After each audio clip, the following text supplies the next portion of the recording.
Hey everyone, so my critically appraised topic is going to be on whether or not wrestling creates better football players.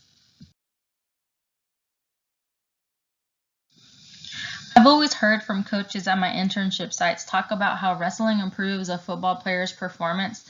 Not that I've ever asked, but no one's also never told me why, which is why I wanted to do my CAT on the question of does participation in the sport of wrestling influence an athlete's football performance? I wanted to look at the physiological and possible psychological factors from wrestling and how, if they did, affect a football player's in general and then also on their performance.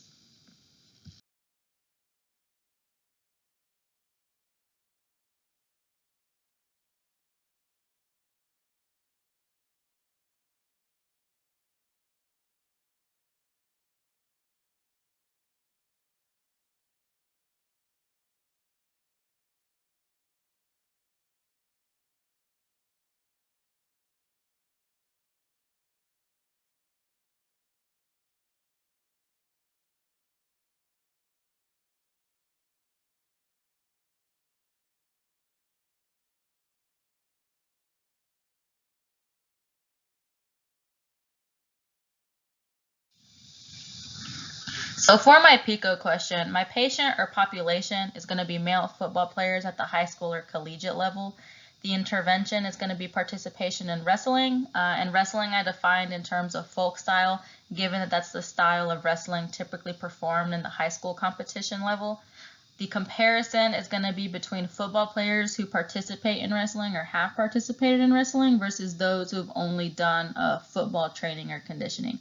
And then the outcomes are going to be change in physiological and physical qualities that impact football performance or those that are important to football players.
So for my search strategy, I mostly stayed in like sports discus, Google Scholar, and Galileo. Galileo was kind of really easy because I could oversee all of them at once. And then some key terms and statement that I used were key factors in football or wrestling, wrestling benefits on football, influences, impacts, and then also football performance measurements while also remembering that I wanted to look at football performance at the high school and collegiate level. Majority of the time when football players have a background in wrestling, it's also at the high school level, so I kept that in mind when looking for research when it came to pertaining with wrestling. So for appraising the evidence, the strength of recommendation taxonomy was used to just justify the quality. For our first one, the effect of winter sport participation on high school football players is a level 2A.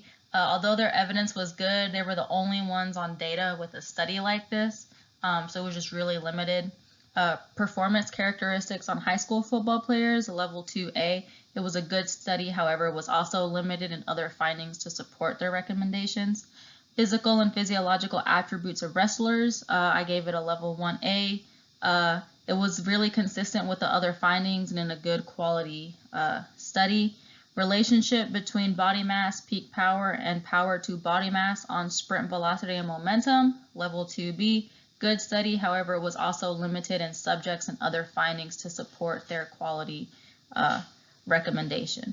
And then last one, combine performance descriptors and predictors of recruit rankings for top high school football recruits.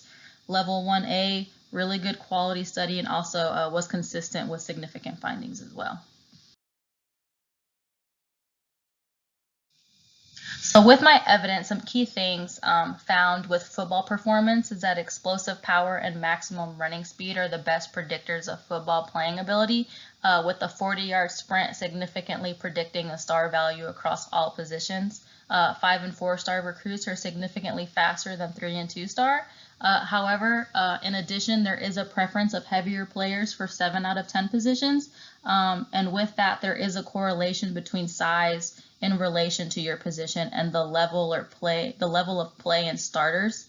And then also vertical jump is a significant predictor for 1 out of the 10 positions. And then wrestling characteristics, just things that come about in athletes who do wrestle and how wrestling impacts just in general. Physical characteristics being dynamic and isometric strength and power, and then physiological characteristics including maximal aerobic power and anaerobic capability.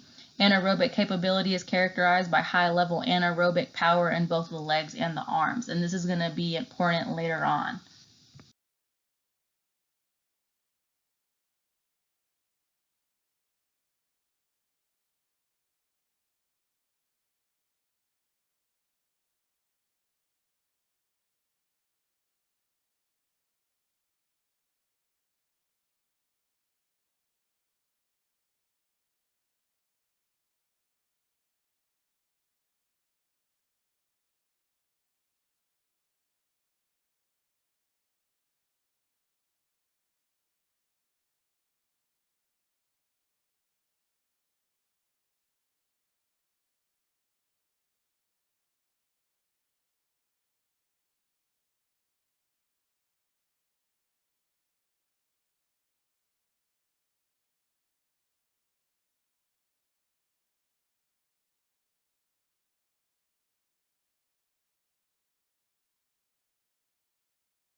So here with my evidence, you can see a table that describes some factors that were studied, and these are all with winter conditioning, football players that only did winter conditioning, and then football players that participated in winter sports. It was predominantly wrestling. And so you can see what was significant and what wasn't with winter conditioning and sport participation. Weight and body fat significantly increased. Bench press did as well. The squat significantly increased in winter conditioning, but did not significantly increase in the wrestling participation, but it did increase with winter conditioning.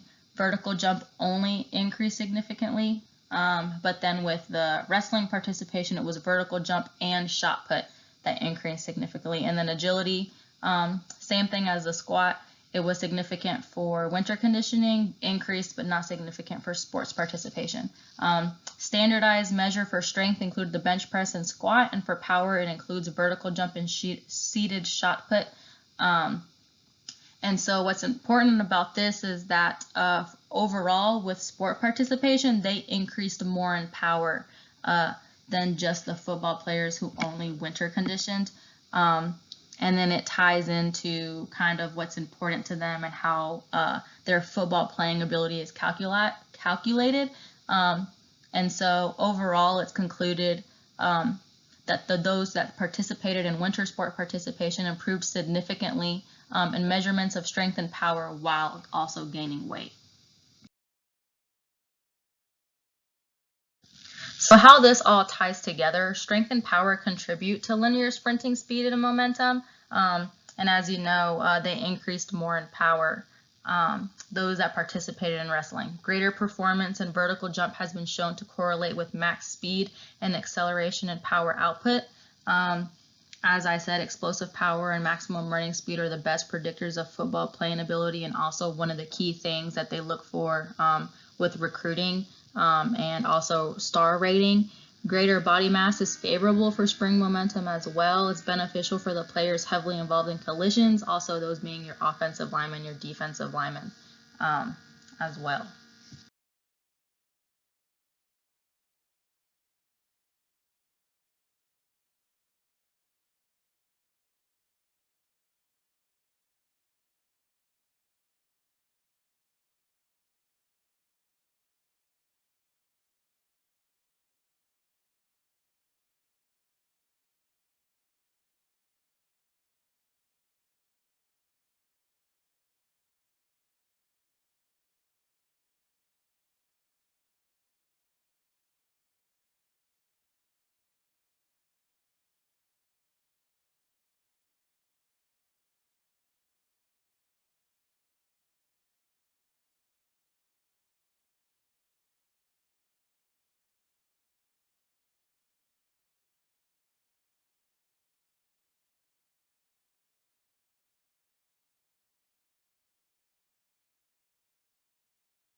Application and future research. So this idea supports the stance against sports specialization even at an older age, because usually you see that in the youth population. However, football and the ideology has become so powerful that people might be blind to the idea of dedicating time to another sport, even if it is to improve their football performance, which is why getting it out there and doing more studies on it to bring awareness to it would just kind of further back the stance. For future research, future studies on the biomechanics of wrestler and football positioning and movements for correlation could further support this idea, especially because a lot of the offensive and defensive linemen, their stances are very similar to the stances in wrestling that they use.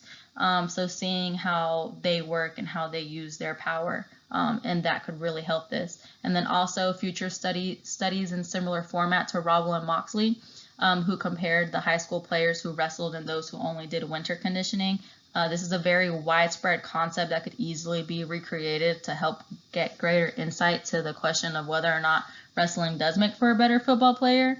And yeah, there's just various opportunities for subjects and just, again, greater support for the idea.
So these are the resources that I use. I kind of had these big 5 main ones. The first one is the one that I had referenced in that if people would recreate their study and how they did that with high school football players would be really good and provide greater insight.